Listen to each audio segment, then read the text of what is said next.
नमस्कार दोस्तों, आज हम लोग बात करने वाले हैं एक नई मोटिवेशन स्टोरी के ऊपर जो आप लोग को बहुत ज़्यादा पसंद आएगी।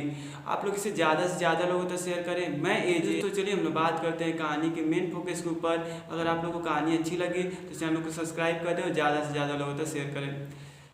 एक गांव में दो किसान रहते थे। दोनों बहुत ज़्यादा गरीब थे और दोनों अपने परिवार का पालन पोषण छोटे छोटे ज़मीन पे खेती करके अपना जीवन गुजारा करते थे।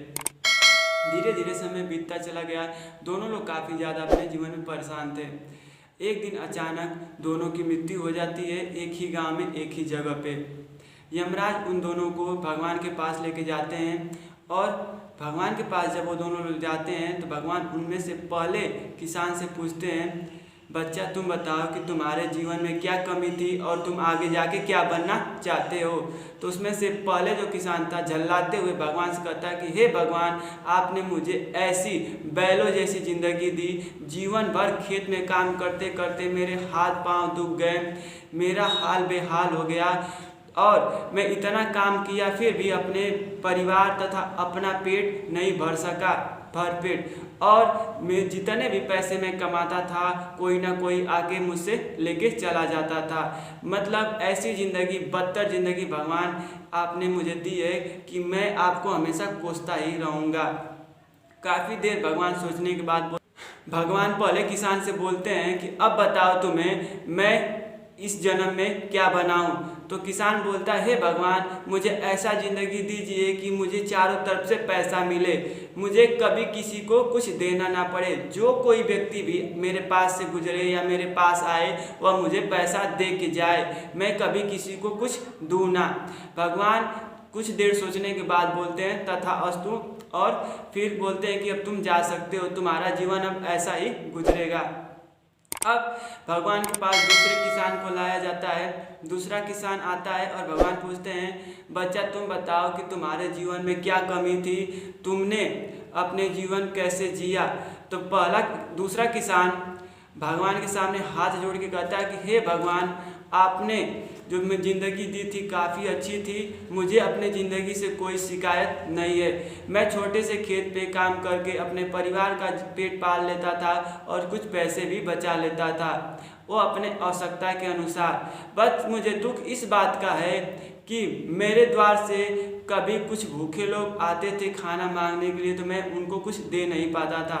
दुखी बस इस बात का है कि वो मेरे द्वार से खाली पेट कभी कभार लौट जाते थे, क्योंकि मैं एक गरीब किसान हूँ और मेरे पास सिर्फ मेरे ही खाने भर अनाज बचता था, इसीलिए मैं किसी और को दे नहीं पाता था।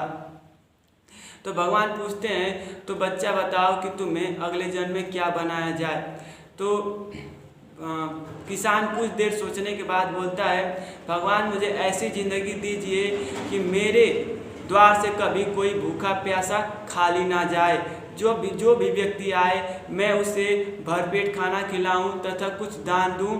वह जब भी मेरे द्वार से गुजरे मुझे आशीर्वाद दे और वह आपके बारे में भी हमेशा अच्छी बातें बोले।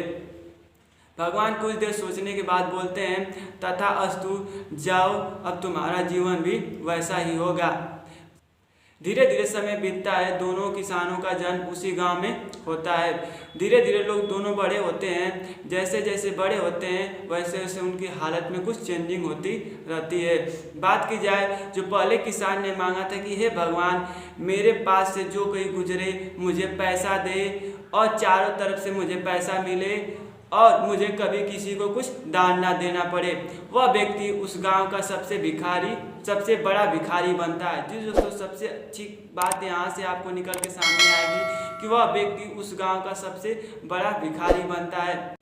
तथा दूसरे किसान ने जैसे भगवान से मांगा था कि हे भगवान, मेरे द्वार से कोई गरीब व्यक्ति खाली ना जाए, वह उस गांव का सबसे बड़ा जमींदार बनता है। तो दोस्तों, हम लोग बात करते हैं यहाँ पे इस कहानी से क्या सीख मिलती है। बात की जाए यहाँ पे सकारात्मक और नकारात्मक भाव निकल के आते हैं। अगर हम चीज़ों को अच्छी नज़र से देखें, खराब भी चीज़ों को अच्छी नज़र से देखें तो कभी बुरी नहीं हो सकती, और अच्छी चीज़ों को भी खराब नज़र से देखें तो बुरी हो जाती है। इसलिए हमें जितना जीवन में जितना भी मिला है उसमें हमें अच्छे से गुजारा करना चाहिए। क्योंकि किसी और के जीवन में उतना नहीं मिला होगा जितने हमारे जीवन में मिला है। हमें सोच के आगे मेहनत करनी चाहिए, जिसको आगे मेहनत करनी चाहिए ताकि हम कुछ और बना सके, ना कि इधर चोरी और डकैती करनी चाहिए। तो बस इस कहानी से यही शिक्षा मिलती है कि हमें अपना जो सोच है हमेशा पॉजिटिव रखना है, जिसको हमेशा आप लोग सकारात्मक रखें, ना कि नकारात्मक रखें।